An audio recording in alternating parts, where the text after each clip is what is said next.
ఏపీలో volunteer politics high voltage వార్ని తలపిస్తున్నాయి. అధికార విపక్ష నేతల మధ్య టాక్స్ వార్ నడుస్తోంది.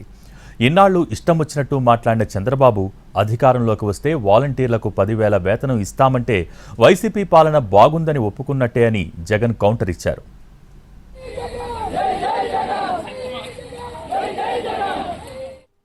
ఏపీ రాజకీయాలు వాలంటీర్ల చుట్టూ తిరుగుతున్నాయి. అధికార విపక్షాల మధ్య మాటల తూటాలు పేలుతున్నాయి. గతంలో వాలంటరీ వ్యవస్థపై టీడీపీ జనసేన చేసిన కామెంట్లను ఎన్నికల ప్రచార అస్త్రంగా మార్చుకుంది వైసీపీ.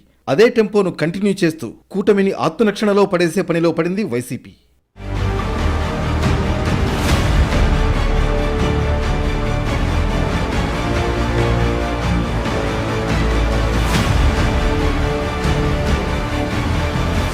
అధికారంలోకి వస్తే వాలంటీర్ల వేతనం 10,000కు పెంచుతామన్నారు చంద్రబాబు. ఇన్నాళ్లు ఇష్టం వచ్చినట్లు మాట్లాడి ఇప్పుడు 10,000 ఇస్తామంటే వైసీపీ పాలన బాగుందని బాబు ఒప్పుకున్నట్లే అని కౌంటర్ ఇచ్చారు జగన్. కొత్తగా ఒక మాట మాట్లాడాడు. నిజంగా ఆయన మాట్లాడిన మాటలు చూసినప్పుడు నాకు నిజంగా నవ్వాల్లో ఏం చేయాలో కూడా అర్థం కాల. ఆ మనిషి నోట్లో నుంచి ఆ మాటలు వింటా ఉన్నప్పుడు ఇదే బాబు మనం పెట్టిన వాలంటీర్ల వ్యవస్థకు చంద్రబాబు నాయుడు గారు మొన్న ఈ మధ్యకాలంలోనే వాలంటీర్లకు 10,000 ఇస్తాడట.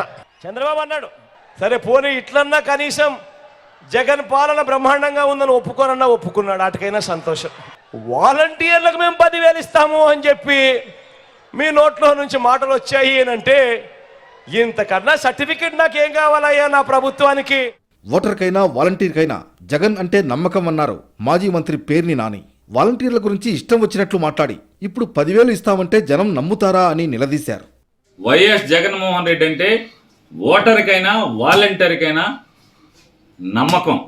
మీ నోటితో వైఎస్ఆర్ కాంగ్రెస్ పార్టీ కార్యకర్తలు ఇళ్ళు, సంచులు మోసేవాళ్ళు ఎవరి ఇళ్ళు, ఇళ్ళకొచ్చి తలుపులు మగవాళ్ళు లేనప్పుడు తలుపులు కొడుతున్నారు, తలుపులు కొట్టి మిమ్మల్ని లోబర్చుకుంటారు, వాడికి ఏం పని, అలాగే రెడ్ లైట్ ఏరియాలకు అమ్మాయిలను అమ్మేస్తున్నాను అన్నట్టు మీ నోటితోనే ఇవాళ 10,000 ఇస్తామని చెప్తే మిమ్మల్ని నమ్ముతారా?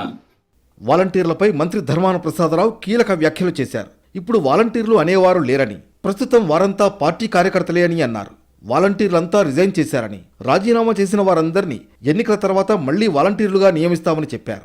వాలంటీర్లు మనలేరు, మనకి వాలంటీర్లందరూ రిజైన్ చేశారు. వాళ్ళందరూ ఇప్పుడు పార్టీ లీడర్సే, పార్టీ కార్యకర్తలే. నిదానంగా 5 సంవత్సరాలు పని చేసుకుంటూనే వచ్చారు. సరే ఇంకా వాళ్ళు గొడవ పెడుతున్నారు కనుక రిజైన్ చేసేసారు. మనం ఎన్నికలైన తర్వాత మన ప్రభుత్వం ఏర్పడుతుంది, మళ్ళీ ఫ్రెష్ అపాయింట్మెంట్ ఇవ్వడం జరుగుతుంది. వాలంటీర్లు వైసీపీ కార్యకర్తలు కాదని టీడీపీ నేత జేసీ ప్రభాకర్ రెడ్డి స్పష్టం చేశారు. టీడీపీ అధికారంలోకి వస్తే వాలంటీర్ల వ్యవస్థను కొనసాగిస్తామన్నారు. నేను ఆపిస్తున్నా తాడిపత్రిలో ఉండే వాలంటీర్లకు ఏమి ఉద్యోగస్తులు ఏమి సరిపోయిన వాళ్ళు ఎంతో మంది ఉద్యోగస్తులు మాకు కూడా ఏమైతుంది, మేము మార్చుకుంటాం మిమ్మల్ని. మేమందరం మీకు సపోర్ట్ చేస్తా అనుకుంటాం. మీ ఉద్యోగాలు పోగొట్టుకోవద్దండి. వాళ్ళు మా పార్టీ మనుషులు అన్నారు కానీ మీరు పార్టీ మనుషులు కాదు, ప్రజల కోసం సేవ చేసేదానికి ఉన్నారు కాబట్టి బ్రహ్మాండంగా ఉంటుంది. Don't resign. మొత్తానికి ఎన్నికల వేళ వాలంటీర్ల చుట్టూ తిరుగుతున్న రాజకీయాలు సెగలు రేపుతున్నాయి.